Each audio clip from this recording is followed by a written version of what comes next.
Bueno, uns pequenos comentarios antes de chegar ao río.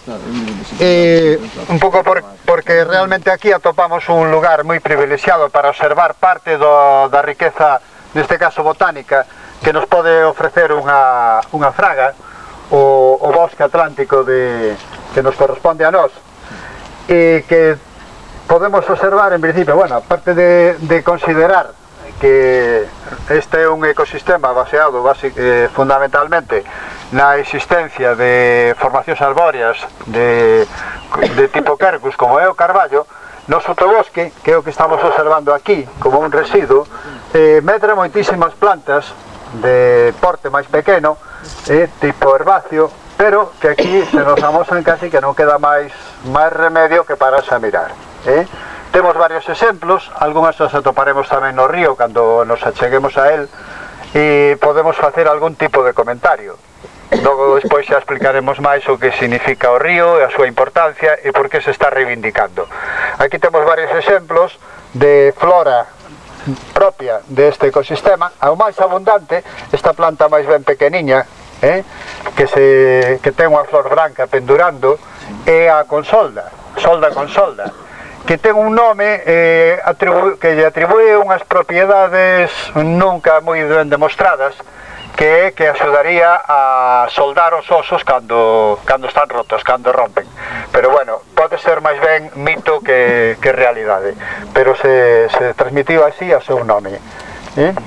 Tamén podemos observar as abróutegas, que teñen moitísima variedade de nomes, tamén é unha planta moi típica e que ademais ten unha floración temperá, que vemos agora moi adiantada, na que se observamos o seu tubérculo, que é o que ten subterráneo, e que moitas veces o porco bravo foza, levanta para comer, é un alimento para a fauna, e logo comentaremos no río tamén a existencia do porco bravo. Pois tamén era un recurso donde antes se falou moitísimo de tempos pasados, pero tamén cando non existía tanto sistema sanitario de saúde, pois a xente tería que botar mando que atopaba nas corredoiras, como aquí, e atopaba un remedio pois para curar problemas como eczemas, psoriasis e demais doencias da pel. Tamén este lugar dá lugar tamén a poder explicar como en lugares moi húmedos, moi sombríos como esta corredoira, florecen non, que non é o seu caso, pero bueno, destaca a presencia de moitísimos felgos, que aquí, en un ambiente moi húmedo, moi sombrío, son capaces de vivir, reproducirse e perseverar durante moitísimo tempo.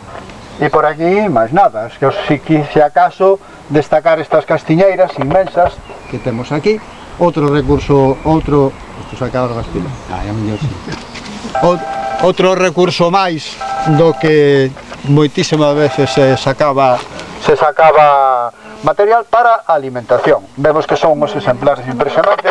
Cando paramos no castro, miramos moito para o castro e había quizás un exemplar ali ás nosas costas de este tamaño ou incluso máis, do que dá idea do aproveitamento que se dá a ese recurso en moitísimas zonas como aquí.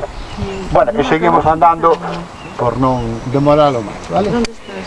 Comentar que imos por unha corredoira das poucas que xa quedan en Galicia, porque coa chegada dos tractores a maioría delas desfixéronse, pero é unha das tradicionais, está prácticamente intacta, bueno, pois é unha fermosura poder pasar por ela. Hasta luego.